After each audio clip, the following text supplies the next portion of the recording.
Welcome to LMP Talks Wrestling. How is everyone doing in their self-isolation stations once again today? I hope you're all finding ways to be productive.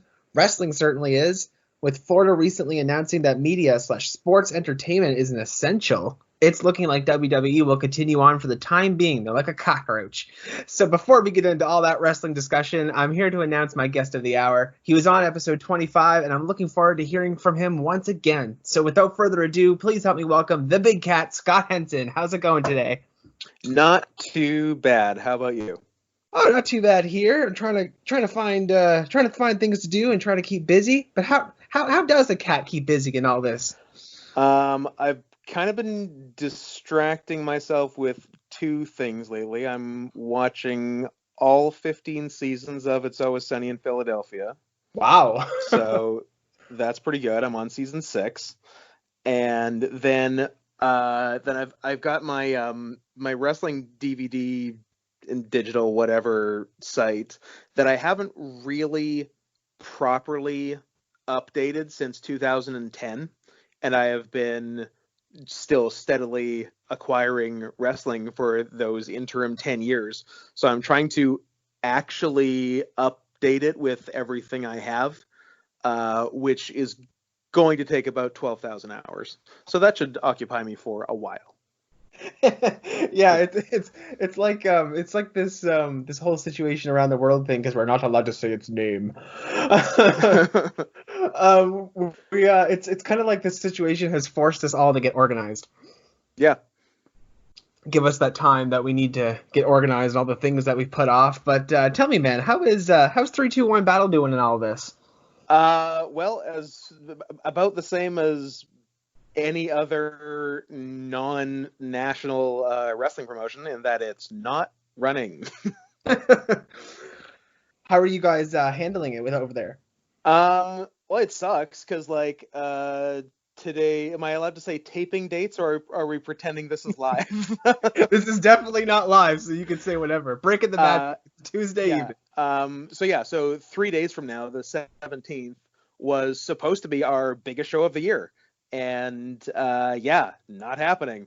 Our last show was March 6th, and even that was a little dicey. But a lot has changed in the month in between. But yeah, I remember when we went to that show, no one was really shaking hands. We're doing like elbow touches and foot touches and stuff. And then it was sort of the week after that everything started getting shut down. And 3-2-1 runs out of Seattle, Washington, and half the roster is Canadian, and then the borders got shut down. So, I mean, even if you could have gatherings of more than 10, which you can't, I don't even know if 3-2-1 would have been able to run then, because there's so many integral roster members from Canada, myself included. Yeah, it sounds like a hectic, frustrating time over there. Yeah, it sucks. Now, with the biggest event, what was the name of it? It was gonna be Battlemania 2020. Battlemania. It would have been. I was gonna think what Battlemania overall, at least since 2015, and this would have been the third Battlemania at the big venue we've been doing it, because pretty much every show we run at the same gym, which seats 350, maybe 300, 350. And then we done the past two Battlemanias and one other show last year at the Showbox in Seattle, which is a big music venue which seats 750, 800. So, and the 3 times I wrestled there, it's like my favorite place to wrestle, and I wish we could just do every show there, but it doesn't quite work that way. Yeah, it sounds like a pretty cool event too, and the fact it makes me wonder when events like this get canceled, because as you said, it's one of your biggest events, and I imagine there were some good payoffs coming at that event too. There were definitely good payoffs coming, and there's the pay for the event, and I always do good merch at those events, so that's all out. We had a bunch of like interesting people on it. We had Orange Cassidy on it. Oh, did you really? Oh yeah. I didn't even know that. That's pretty Yeah, we cool. had who do we have? We had Orange Cassidy, we had Kimber Lee, we had Effie, we had the besties in the world, the tag team, Davey Vega and Matt Fitchett, B-Boy, Alex Zane, yeah, and now none of that. So yeah, it sucks that A, we don't get to do it, B, the money, and basically, and as a result, I have zero income now. Yeah. So that sucks. Yeah, that's certainly frustrating for a lot of people right now. But I mean, those are a lot of big, or not like big names, but big indie names for sure. Yeah, no, it was a good looking show. Damn. Well, I hope that you guys are able to get back on your feet soon. Do you have plans in the next few months? As far as wrestling, or Yeah, wrestling with the 3-2-1 battle getting on its feet again. well, it's entirely dependent on virus stuff, right? Like, who knows how long this is going to go? Mm. Like, it could, it could go 1 or 2 months. It could go more than 6 months. So us and essentially every other indie fed is just in limbo, waiting to see like how this plays out and how long it's going to be until you're even allowed to run, and then if it's safe to run and all that. Once it it is a possibility, then yeah, then we've got like all the sort of the people in charge of 321 getting together on like how to regroup from this, if anything's gonna change as far as like show schedule or anything like that, if we can, because we had been running every second Friday. So if we can go back right to that and it works, great. Or if we gotta scale down a bit at first and do once a month or something, we'll have to see about that. And yeah, all kinds of logistics and stuff. But yeah, as everyone involved wants to do it as soon as we can. It's just a matter of when when we're allowed to, B, when it's safe. Well, I definitely do hope the situation blows over, as sooner rather than later, because it's not just your wrestling company, but I mean, so many other wrestling companies out there are just like, it's amazing. Like, out of everything that's happened, all the wrestling companies shut down, and that WWE just keeps on chugging along. It's ridiculous. Like, how do you feel about WWE being an essential part right now? It's so stupid, and it's shocking how little you can buy Florida politicians for. I don't want to sit here and sound like a hypocrite either. Like, I'm very thankful that WWE is still on Mondays, Wednesdays, and Fridays. Like, it's nice to watch. It's giving me something to do. But at that Sure, same yeah. time, yeah, but at that same time, I never want anybody to endanger themselves. And I know WWE is doing the whole volunteer thing. I know AEW is doing the whole volunteer thing as well. And nobody's pushes are going to be affected. And if everybody who has to come in is just like, it's up to you. And I know how careful they're being. But I don't. Yeah. If wrestling, like, if WWE decided tomorrow that they were going to close its doors, they're not going to have Raw, SmackDown, NXT, whatever, tomorrow until this whole thing blows over, I would perfectly 100% be okay with that, because it's the safest option. Yeah, exactly. Like, it's shocking. Like, I know why they're doing it, because as of like this past Thursday night, they were going to tape the next 5 weeks of shows this past weekend. Yes, And yes. then Friday morning, classic Vince change of heart. Hey, we're going to do every show live. First, I thought the reason was because I didn't know about the TV and financial side of things, was because if they taped 5 weeks of stuff in advance, he wouldn't be able to change his mind at every single decision made for everything on TV every week, and would have to commit to 5 weeks of programming, which I assume would just make him bleed out of his ears. But then it seems like the actual reason is it's stipulated in the TV deals, I think both with Youth USA and Fox, that they're not allowed to do more than 3 pre-taped shows a year on those channels, or else the channels cannot pay them. Yeah, I heard that too, and it's pretty fascinating about all of this. I know, like, obviously, money's involved somewhere, but I don't know, like, Yeah. how the hell did they convince themselves to be an essential service? Like, Oh, I it's know insane. now, yeah, like AEW now is doing the same thing, but they're out in California, I believe. Um, no, they're in Georgia. Oh, Georgia, okay. Yeah. That's I know it was, what is it, Cody Rhodes's place that he bought or something? I think it's QT Marshall's gym actually. Oh, is it? Okay, all right. Yeah. And then the California guys haven't been going, and they've been taping their own stuff. Yes, the BTE there, that's been amusing there the last couple of weeks. Yeah. Have you been watching any of the Being the Elite? I haven't really watched any of the BTE, so I can't comment on that. Okay. They've been they built a ring outside of their home. I heard that. Is it in like a tennis court or something? Yeah, yeah. Nice. It's pretty cool actually. Like they It had a sounds little. cool. They're doing the best they can given all things considered, right? So Yeah, I think I heard they're doing Matt Jackson versus Nick Jackson there next week. yep, on the BTE 200. Yep, Oh, there you go. yep. I've only started watching BTE maybe 30 episodes ago, but even then I wouldn't have anything. It just makes sense. Episode 200, the people who run it. Yeah, do something big. Yeah, makes sense. But I guess so. Speaking of AEW, how much have you watched and caught up on? So pretty much every week I read the results and then we'll look at like ratings for it and then download the good matches.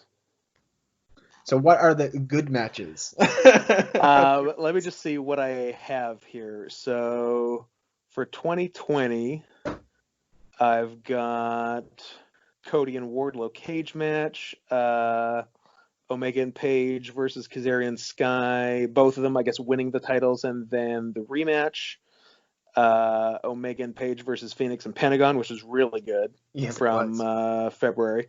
And then after that, it appears to be the Kenny Omega show. I've got Omega versus Pac from, I will say Pac until the day I die. I know they say Pac. Um, No worries. from February 26th, which must have been their last one. I guess that was the Iron Man. Yes, yeah. Going into the quarantine era, Kenny Omega and Sammy Guevara from March 25th, and Kenny Omega versus Trent from April 1st, which was really good. The quarantine era, I love it. Yeah.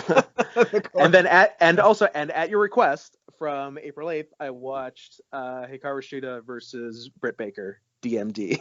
Yes, because I had to tell you about that match, man. I had to because I know last time you and I spoke, and the women's division, it's been up and down.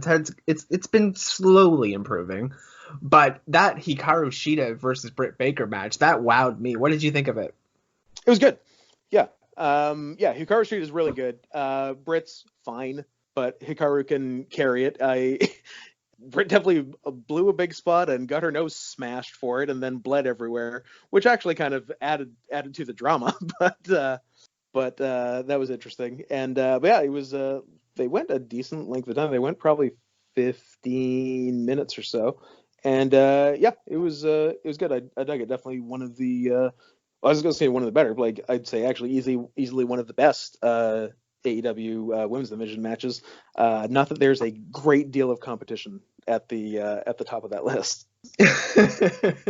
Yeah, it's true. It's true. Like I don't mean to. I don't want to bash the women's division, but it is I do. AEW's. I love it. I love it. I do. But It's bad. it is their weakest link, though, isn't it? It definitely is. For sure. Yeah. Yeah, it's definitely their weakest link. But I mean, they can only go up from here, and Sure. I mean, as long as nobody's getting their noses broken, bleeding everywhere, they can continue to put on smashers like that every week, or not every Yeah. weeks, or at a pay-per-view or something. Yeah.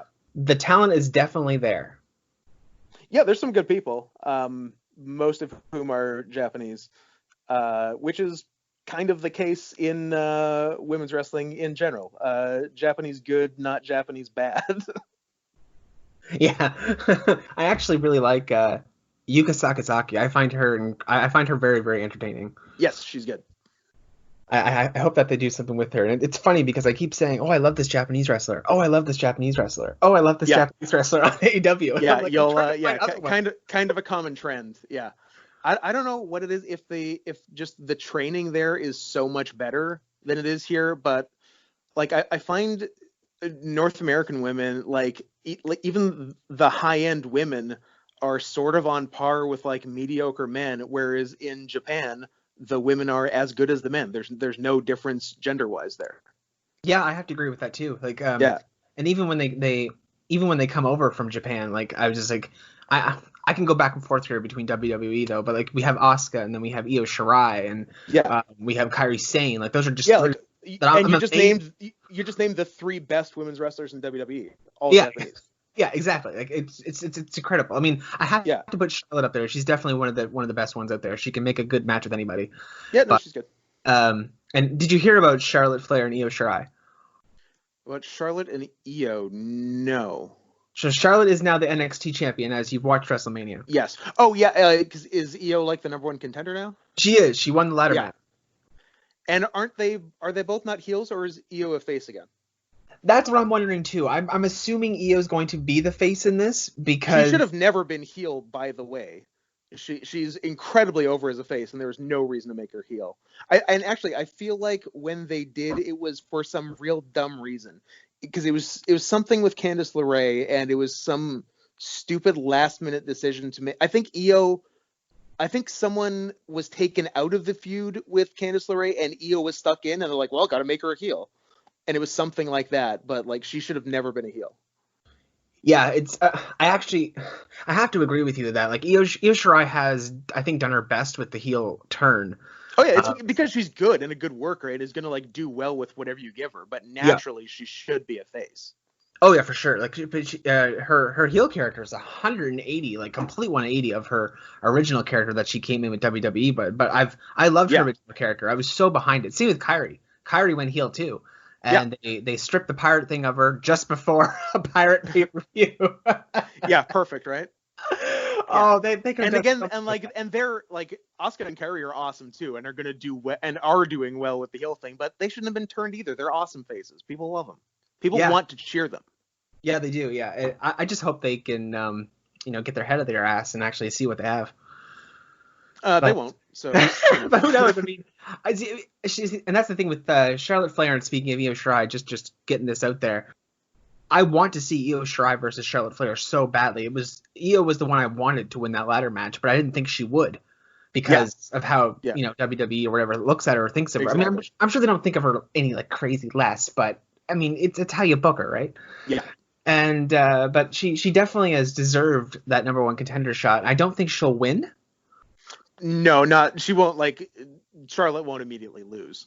Exactly. I mean, and Yeah. the thing that bothers me here about Io Shirai is because I'm pretty sure she fought Shayna for the title at least 2 or 3 times and lost every single time. Yeah, they had a couple matches, right? Yeah. Yeah, and that was also kind of the catalyst for her going heel as well.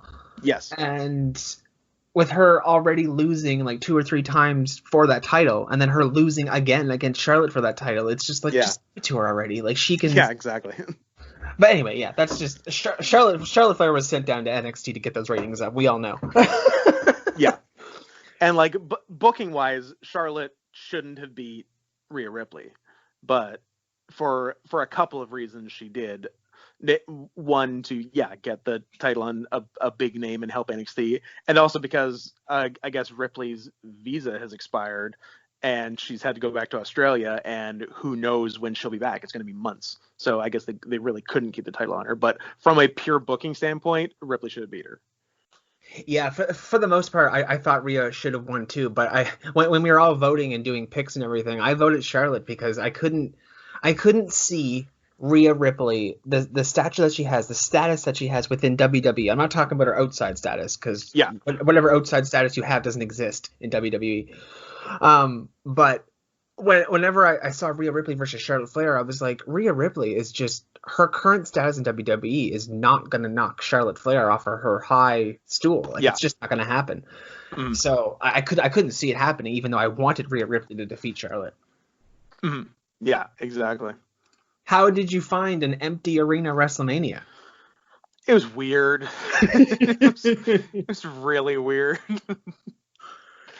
Yeah, and because like a few people are able to adapt to the no audience style. I think the more like wrestling based and technical and simulated fight style guys can adapt, because because then it's just sort of fake MMA in front of no crowd, and MMA in front of no crowd is less jarring than wrestling in front of no crowd. But like the more theatrical wrestlers who rely on like playing to the crowd and big over the top stuff, that it falls so flat with nobody there to react, and you know you're playing to no one, and there's big pauses for no one, and it's so weird. It is. It is very weird. I think this is one of those times where they should just throw scripts out the window and let the volunteers be them. Yeah, the one good thing that has come out of it is it seems like a lot of the promos are less scripted. Yes, I think I have noticed that. I mean, I think they might do bullet points now, and I'm hoping they do, because it is like they. I'm trying to get this out, my goodness, but I'm trying to understand and get behind these wrestlers, and when they're just reading from a script, I can sense it. You can hear it so bad, and you just can't get behind so them. fake and unnatural, and like for lack of more subtlety, the writers are bad. Like Mm. the writers write in a way that no human being talks. Yeah. It's all like it. Not even catchphrases. It's just weird wording and verbiage mandated by Vince, because you have to say certain things a certain way, and no one would ever talk that way. No one would ever say championship opportunity. Sorry, I was gonna swear loudly. It's a title shot. Yep. No, good. Hey, got to get that championship opportunity there, Scott. It's so stupid. I hate it. Like, just look, there are a few people there who are not going to be good promos on their own, but those people aren't even going to be great promos when they're 100% scripted. So you have to just write those people off and let the people who are good at promos be good at promos, and not mediocre actors who are going completely from a script. Yeah, I agree 100%. One thing I've noticed very strongly, actually, between AEW and WWE is I watch both live. I don't ever miss an episode unless something crazy comes up. Yeah. I'm just that much of a nerd.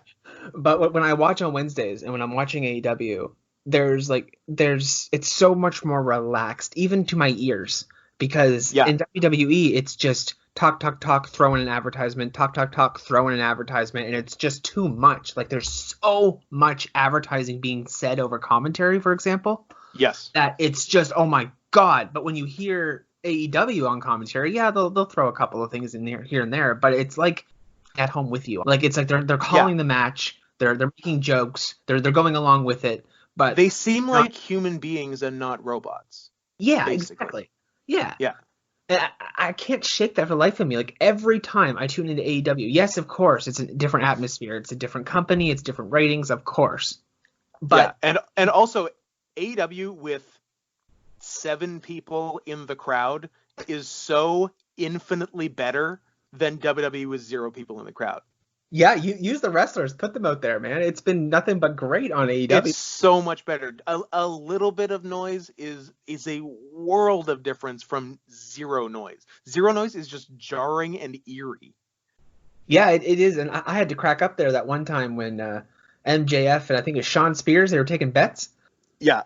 Oh man, that was hilarious. Just like outside of the ring, oh yeah, who's gonna win this match? Yeah, oh yeah. It was like it was so silly, but it worked. And that's what like you don't need to have something so concrete that like you can't make any like little changes inside, because there's been so many changes, or like so many little changes inside WWE, even at a show, that I'm like, that's not needed. That's not needed. Why didn't they do what? I mean, and I can't be the dictator of a show. Obviously, I can't look at AEW and say that's not needed. That's not needed. I'm not a producer. I'm not a. I don't own any movies. I haven't written anything. I don't know. I'm not like that type of person. But when I'm at home and I see the differences like night and day, it's ridiculous of how, again, you said, like 7 people in a crowd can make that show so much more exciting. So much, yeah. Even Orange Cassidy, I know you mentioned him earlier, but frig, he cracks me up. He kills me every single week, to the point where I have gone on record, and I will say it again, that man's my spirit animal. I don't care. I don't care. The guy, okay, I've never had that much of reaction to any wrestler in so long with that much laughter. Yeah. It is just beautiful. I love how laid back AEW is, and of course they have structure as well. You know, Tony Khan's in charge, but everybody listens to everybody, and they're all trying to help each other out. Like, oh, you have this idea? Okay, well, I have this idea, but let's see how we can push your idea while helping my idea. Like it's a natural compromise. Yeah. Yeah, exactly. Do you get that over in 3-2-1? Oh yeah, it's 3-2-1 is if I was to compare it to AEW or WWE, it's definitely a lot more AEW. I think no contest. Now, two of the big highlights that came out of WrestleMania for a lot of people were the Boneyard match and the Firefly Funhouse. Now, what did you think of those two matches? They were interesting. Like the Boneyard was at least sort of present. It was obviously very theatrical, but still presented as a match basically, and it was probably the best you're gonna get out of Taker and AJ at this stage in the game. Like, it's too bad they weren't able to do something in like 2013 or so, because like that could have been like a legit great match. Yeah. But Taker cannot go anymore. So I think, given the limitations, yeah, it was fun. It was a non tongue-in-cheek version of like the Hardy's TNA stuff. And actually co-produced by the same guy, Jeremy Borash, which is funny, because he was the one guy who's now in WWE with experience doing those kind of shoots, which is cool. It's also interesting how Taker and AJ came to be, because like Taker's last chunk of matches have been horrible, and he he keeps wanting to retire, but wanting to retire on a good note, and he hasn't had a good note in years. And Kurt Angle said to him, "Well, do something with AJ. AJ is great. You'll have a great match." So that was the idea. But then, of course, there was a global pandemic, and they didn't get to do it the way they thought they would do it. But what they did might have even been better than having a real match, because again, I don't know how much Taker can do physically in a real match in front of an audience. So this probably was Taker's best Mania match in like 5 or 6 years, but that is saying almost nothing. Yeah, it's true that he can't go as much as long as he used to. But I mean, he's getting older now, and I mean, of course, I'm going to be the same. I'm 30 years old, and I can't even go the way I used to. So I mean, that's funny. But I do hope that the Undertaker comes back with more of these matches. Like, if this was his kind of last match, which I don't think it will be yet, but I it was a don't think perfect. it will be. It was a perfect one though for him to end on. Yeah, like if it ends up being okay, it's a better option than most of the last. Because I'm trying to think of his last bunch of matches. There've been the Saudi Arabia ones, which are all terrible, and then his last Mania match was 2 years ago in a 2-minute match with John Cena. So yeah, I'm trying to think of it. Was his last good match like CM Punk 2013? I'm trying. Okay, he had some okay ones. 2015 with Brock. Yeah, I was gonna say that were much better than their Mania match. Yeah, I still don't fully yeah. agree with the result, but I agree that Brock and Taker were pretty good. Yeah, I think they had a couple of good ones where Taker didn't get a concussion in the first 2 minutes in 2015 that were pretty good. So those are probably Taker's last pretty good matches, and I think his last really good match was CM Punk 7 years ago. Yeah, that feud between him and Punk was pretty cool. Yeah, I love that match. I mean, besides the two Shawn matches, you could make a case that that's Taker's third best Mania match. Yeah, There's other contenders, obviously, but yeah, I really like that match. yeah, I agree. Yeah, and then then Cena Wyatt. Well, it wasn't boring. I'll say that. I probably fast forwarded it the least of almost anything I watched on Mania. For those wondering what I fast forwarded the most, Edge Orton. There's a long match. It's the longest match I've ever seen. 38 So minutes. long, so long. Yeah, it was. Here's maybe even a bigger problem for me for that match than some other people is prior to pro wrestling and even during a lot of pro wrestling, I did a lot of backyard wrestling. So watching this match was like watching two not even good backyard wrestlers just having a meandering garbage match where they just hit each other with stuff, wandered around, and then eventually decided to finish. It also reminded me of nightmares I have where I'm in a match and we haven't planned anything and then we just keep going and don't know how to finish. That's like the match felt like one of my nightmares, which is never something you really want on WrestleMania. I was sitting there watching the match and I was like, wow, this is still going. And then I kind of drifted off Still going. my phone and paying attention to other things. I didn't mean to. Yeah, Yeah. I didn't mean to be like that, but it was like it's almost like Edge was making up for the last 9 years of his life with that match. Pretty much. And it's too bad the match went the way it did because it was the best built match of anything on Mania. Yeah, like yeah, they were both cutting fantastic promos and like it was a really good build, and then they just did not execute the payoff that they should have. They might have with more of a crowd, but even then, 38 minutes, I think, for that. I mean, let's say 20, 25 minutes tops, I think. Yeah, like a 38-minute last man standing match with the format of which is just hit a guy, falls down, slow 9 count. Those slow 9 counts in front of zero crowd are torture. Yeah, yeah. Because on the best of days, a last man standing match does not lend itself well to no audience, and this was like a particularly egregious one. Yeah, it was pretty long, but at least the Firefly Funhouse wasn't that long. No, so it was interesting, and like they did like a million references and callbacks and stuff, and it was fun. It would be nice if it hadn't been presented as a wrestling match, because it wasn't. It was just it was a long vignette, which as a long vignette was pretty good, but it was weird for them to try to have it both ways, basically, for it to be this sort of extended skit as well as a WrestleMania wrestling match. Yeah, I absolutely loved all the references in it. Like I love how I got every single one of them because again I've been watching for so long. Yeah. But again, I was talking to somebody else about that. I think on my last episode about the Saturday night main event and the classic theme came on and everything.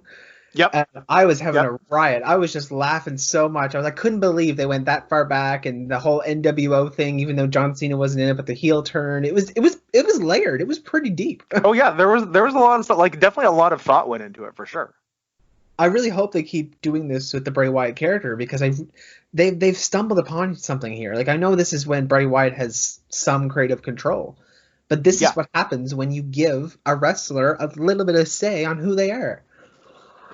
Yeah, like just because like the only guy in recent memory who has like kind of thought of his own thing is Bray Wyatt, and it became like the most popular thing in the promotion. Imagine if everyone got to think of their own thing and do it. Like imagine WWE being good. Oh, they used to a long time ago. Yeah, they used to have people who are creative. That's how The Rock became The Rock. That's how Stone Cold became Stone Cold. Like that's how these people flourished and became the people that they are. Yeah. Because they didn't have massive, like, you have to do this, you have to do this, you have to read this, you have to read this. Like, there were times where even Stone Cold was saying, like, I'm not going to take this pin because it's going to ruin the momentum of my character right now. Yeah. And I'm all for that. Like, I understand, like, a big guy getting pinned by somebody else. I'm all for it as long as it makes the storyline. Like, let's talk about your character here. Like, let's say, your character walks into WWE. And you have, a little bit of creative control right now. You kind of know where you want your character to going. And your WWE just looked at you and made you as a blank canvas. Oh, we don't like this. We don't like that. You can't do this anymore. You can't do that. You have to say this. You have to say that. How would that make you feel as a wrestler? It would suck. I would hate it. That's why, like, it's not even really, like, best case scenario, it's really like not my dream to go to WWE, because I think like it sounds like it is no fun. Yeah. Like I think NXT would be cool, because that seems to be run a lot better, and people are able to do their own thing a little more and are given the opportunity to have good matches a lot more. But I would never want to go to the main roster, even though the money's great. Like, it would just suck. Like, not to be like not to be like I'm an artist, but like there is like an art element to pro wrestling, and you're just completely stifled when you're there. You don't get to do anything you want. You have zero artistic integrity there.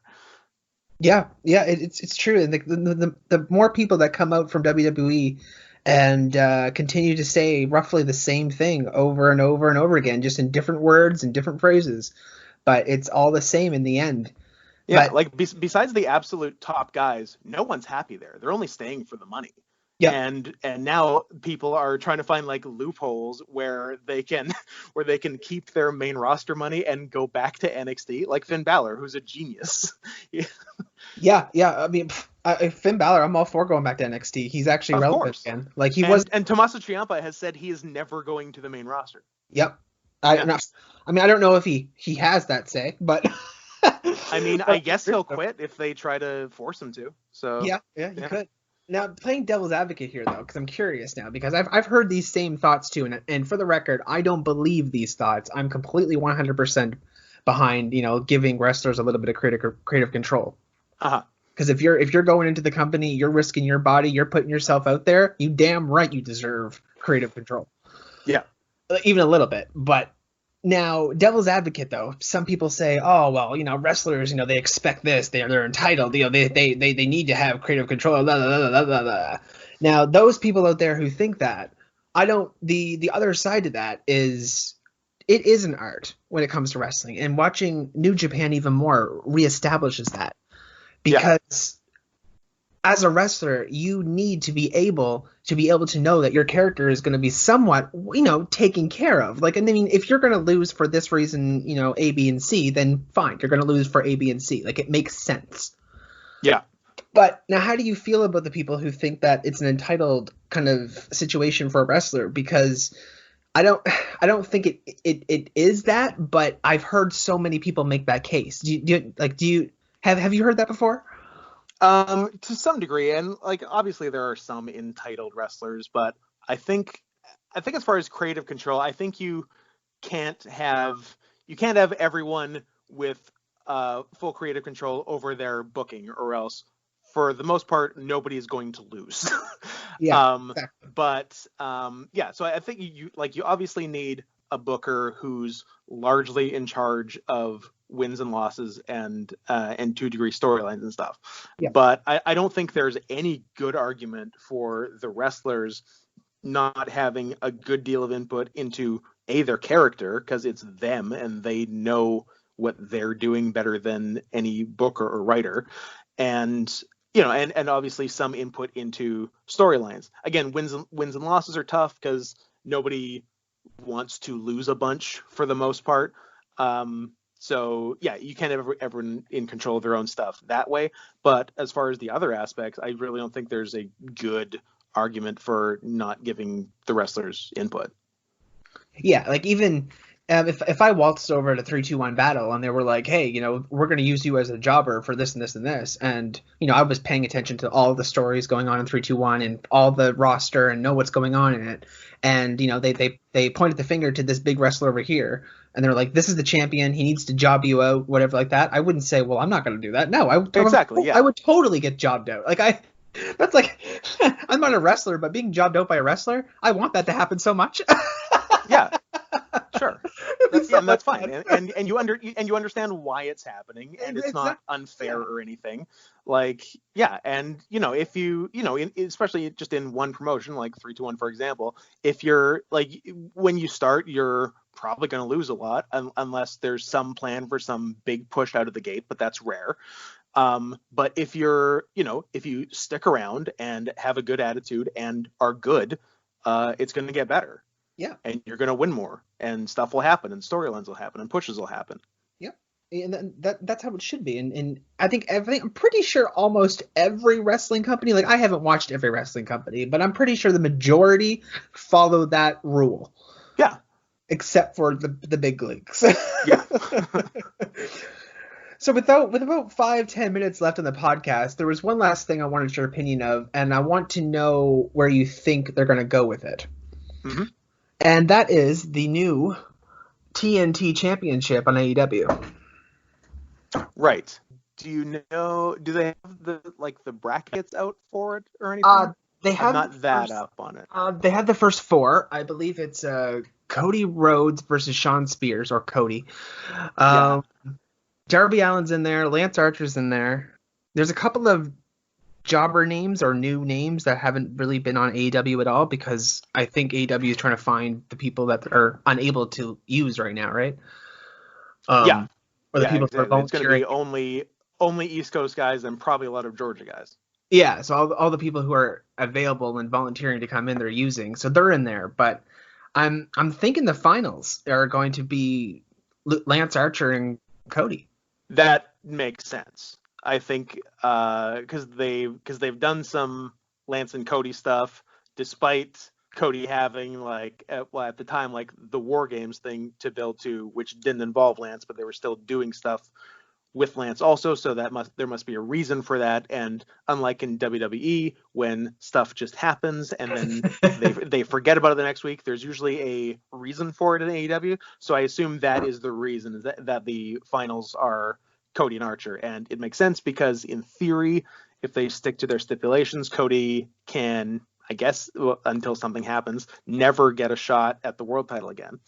So it makes sense for him to at least make it to the finals for a new title.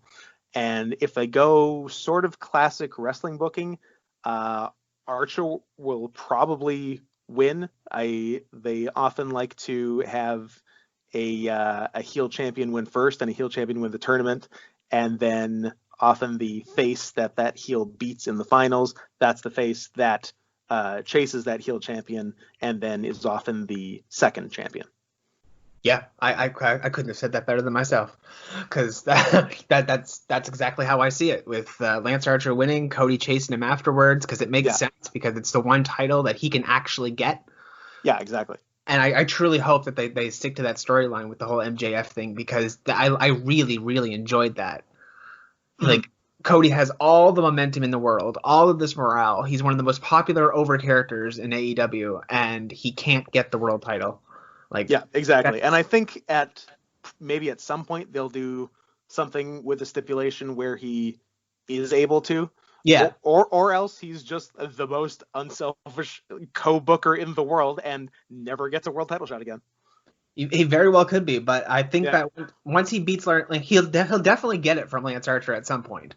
Yeah, I think he'll lose the tournament to Lance and then beat Lance later. See, I love this too, because despite just Lance Archer and Cody and how we're talking about the potential finals, the fact that tournaments in AEW so far, you always look at it and go, oh, wow, we're going to find a new star here. And I hope to God that, Darby Allin's already over as it is, but and Shawn Spears isn't too bad either. And I'm glad that they're using him more than WWE ever did.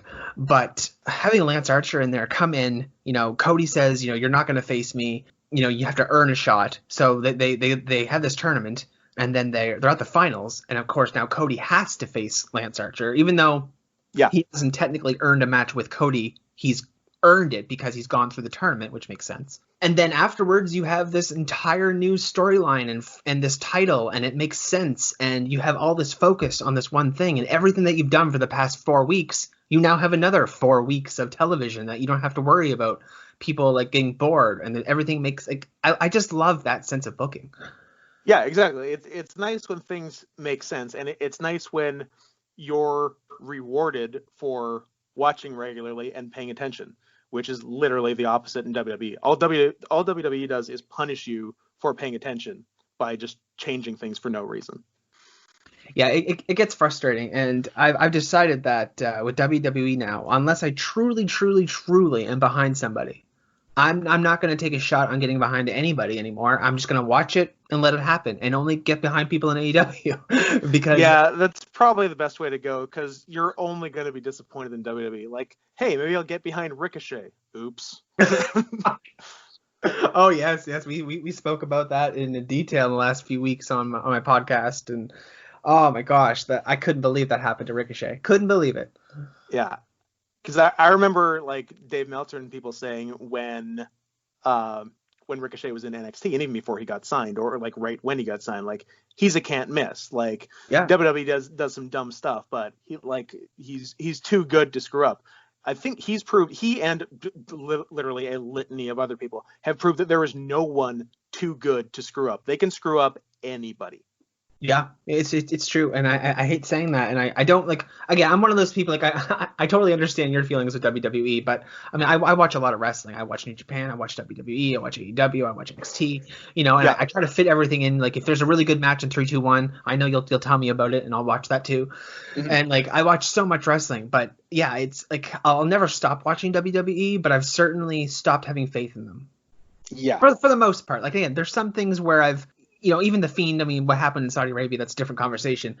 But with a lot of wrestlers, though, I have gotten a little bit of back. Like, oh, I've watched this. Oh, I've watched this. Like the whole Firefly Funhouse with John Cena. That was catering back to 20 years worth of television for me. Yeah, so that was fun. It happens way more than it should, and I think now they're trying to make Ricochet and Cedric Alexander a tag team, which again has the potential to be a freaking amazing. That was great. Like they're both awesome. Do I have any faith they're gonna do much after a couple of weeks? Not really. No, like me neither. And I think Cedric Alexander and Ricochet right now should be in that Money in the Bank match, not a tag team. Yeah. Did they lost on Raw yesterday? Yeah, they lost to the Viking Raiders. So there you go. All right. Well, thanks for coming on the podcast, man. For sure. Thanks for having me. Do you have any other social media you want to put out there? Sure. Twitter, I'm at not Scott Henson, NOTSCOTTHENSON. As previously stated, I have zero income. So if you would care to buy a t-shirt from me, prowrestlingtees.com/Scott Henson. Or if you want to skip the middleman and just straight up send me money, paypal.me/not Scott Henson. Got to support your favorite cat out there, guys. I would appreciate it. He needs it. And I will definitely have those links below on SoundCloud and YouTube once this goes out. Awesome. Thank you. No worries at all. And with that, you can find me on SoundCloud under Lotus Moon Productions, Facebook under Lotus Moon Productions, Twitter under Lotus Moon Prod, and you can search us on YouTube under Lotus Moon Productions. How about that? All right. Well, this has been LMP Wrestling, and we're signing off.